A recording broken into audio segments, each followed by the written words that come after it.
खाली निसटली आणि गपागप गपागप चाकू मारायला लागला तिला. खाली निसटली आणि गपागप गपागप चाकू मारायला लागला तिला. खाली निसटली आणि गपागप गपागप चाकू मारायला लागला तिला. ते बोलत बसले होते सांगलीला. मला वाटलं सर्व्हिसवाल्या असं थांबल्या असं बसीसाठी, म्हणून मी इथं भीक मागत होती. मला माहित नाही त्याचं असं मेट्रो आहे म्हणून भांडणे. त्याला डायरेक्ट त्या माणसाने तिला बाईला चाकू बसला. इथंच बसली होती. 12:30 झाले.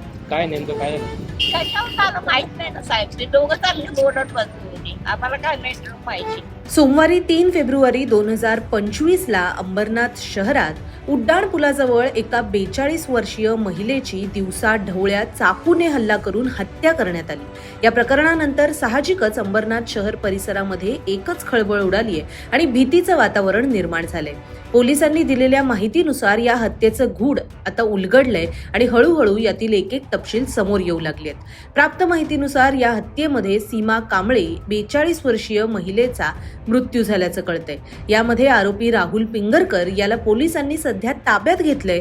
हे दोघेही शिवमंदिर परिसरातील बारकुपाडा येथे राहत असल्याची माहिती सहाय्यक पोलीस आयुक्त शैलेश काळे यांनी माध्यमांना दिली. अवघ्या काही तासातच पोलिसांनी आरोपी राहुल पिंगरकर याला ताब्यात घेतलं असून त्याच्या अटकेनंतरची कारवाई सुद्धा सुरू झाली आहे. दरम्यान पोलिसांनी केलेल्या कसून चौकशीमध्ये राहुलने आपण ही हत्या का केली याविषयी सुद्धा माहिती दिलेली आहे. प्राप्त माहितीनुसार सीमा कांबळे आणि राहुल यांची ओळख होती. एकाच परिसरामध्ये राहत असल्यामुळे हळूहळू त्यांच्यामध्ये मैत्री वाढली होती. सीमा या घटस्फोटीत असल्याची माहिती सुद्धा काही माध्यमांनी दिलेली आहे. सीमा यांनी काही कारणास्तव राहुल याला 2.5 लाख रुपयांची मदत केली होती. राहुलला आपला एक व्यवसाय सुरू करायचा होता आणि त्यासाठी त्याने सीमाकडून मदत घेतली होती असंही त्याने सांगितलंय. मात्र काही कारणास्तव हे पैसे राहुलला सीमा यांना परत करता येत नव्हते. मात्र आपले पैसे परत कर यासाठी सीमा यांनी राहुलकडे तगादा लावला होता. याच संदर्भात यापूर्वी सुद्धा सीमा यांनी पोलीस तक्रार करेन असंही राहुलला सांगितलं होतं. मात्र अशी धमकी देऊन सुद्धा राहुलने त्यांचे पैसे परत केले नाहीत. दरम्यान सीमा यांच्या तगाद्याला कंटाळून एकदाच त्यांचा सोक्षमोक्ष लावायचा असा प्लॅन राहुलने केला आणि याच प्लॅननुसार सोमवारी 3 फेब्रुवारीला राहुलने अंबरनाथ येथील हुतात्मा चौकाजवळ असलेल्या पूर्वेकडे जाणाऱ्या उड्डाण पुलावरती साईबाबा मंदिराजवळ सीमा यांना बोलवलं. दुपारी 12:30ची वेळ असल्याने या भागामध्ये फारशी वर्दळ सुद्धा नव्हती. सुरुवातीला सीमा आणि राहुल ठरवल्याप्रमाणे भेटले.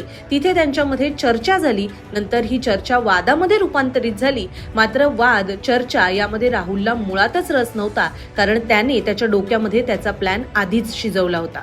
राहुल आपल्याबरोबर घेऊन आलेल्या धारधार चाकूने त्याने सीमावरती हल्ला केला. यावेळी आजूबाजूला उपस्थित असलेल्या अनेकांनी राहुलला थांबवण्याचा सुद्धा प्रयत्न केला. जवळच उभ्या असलेल्या एका वृद्ध महिलेने राहुलला थांबवण्याचा प्रयत्न केला असता राहुलने त्यांना सुद्धा धमकी दिली आणि तुम्हालाही संपवेन असं सांगितलं. तेव्हा या महिलेच्या मुलाने सुद्धा राहुलला थांबवण्याचा प्रयत्न केला. मात्र तोपर्यंत राहुलने धारधार चाकूने सीमा यांच्या ओटीपोटावरती, छातीवरती, मांड्यांवरती वार केले होते आणि यानंतर सीमा या रक्ताच्या थारोळ्यामध्ये खाली पडल्या होत्या. सीमा यांचा मृत्यू होताच राहुलने तिथून पळ काढला. मात्र त्यानंतर स्थानिकांच्या मदतीने पोलिसांनी अवघ्या काहीच तासामध्ये राहुलला अटक केली. दरम्यान या प्रकरणी शिवाजीनगर पोलीस ठाण्यात गुन्हा दाखल करण्यात आला असून अटकेची कारवाई सुद्धा सुरू झाली आहे अशी माहिती सहाय्यक पोलीस आयुक्त शैलेश काळे यांनी दिली आहे. काळे यांनी माध्यमांना दिलेली अन्य माहिती सुद्धा आपण आता पाहूया. त्यामध्ये सीमा कांबळे वय 42 वर्ष या महिलेची हत्या झालेली आहे. या हत्येचं प्राथमिक दर्शा जे रिझन आहे ते आर्थिक व्यवहारातून झालेले ही हत्या आहे.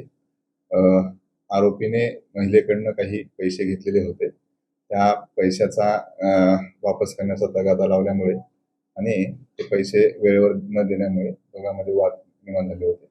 त्यातून ही हत्या झाल्याची प्रथमदर्शनी माहिती आहे. यामध्ये आरोपीला आम्ही ताब्यात घेतलेला आहे आणि अटकेची आणि एफआयआर दाखल करण्याची कारवाई चालू आहे. सर, काही दिवसांपूर्वी ती महिला त्या संबंधित आरोपीवर बलात्काराची केस करण्यासाठी पोलीस स्टेशनला आली होती. मात्र केस कारवाई घेण्यात आली नव्हती आणि त्यामुळेच सगळा प्रकार घडला अशी माहिती नाही. त्या अनुषंगानं आर्थिक व्यवहाराच्या अनुषंगानं आमच्याकडे एक तक्रार अर्ज प्राप्त आहे. तक्रार अर्जाच्या अनुषंगानं दोघांचा आर्थिक व्यवहार कशा पद्धतीनं पूर्ण व्हावा या अनुषंगानं त्यांचे स्टेटमेंट झालेले होते आणि ते व्यवहार पूर्ण ते स्वतः करून घेऊन त्यांचा एक त्यांच्यामध्ये समेट निर्माण झालेला होता.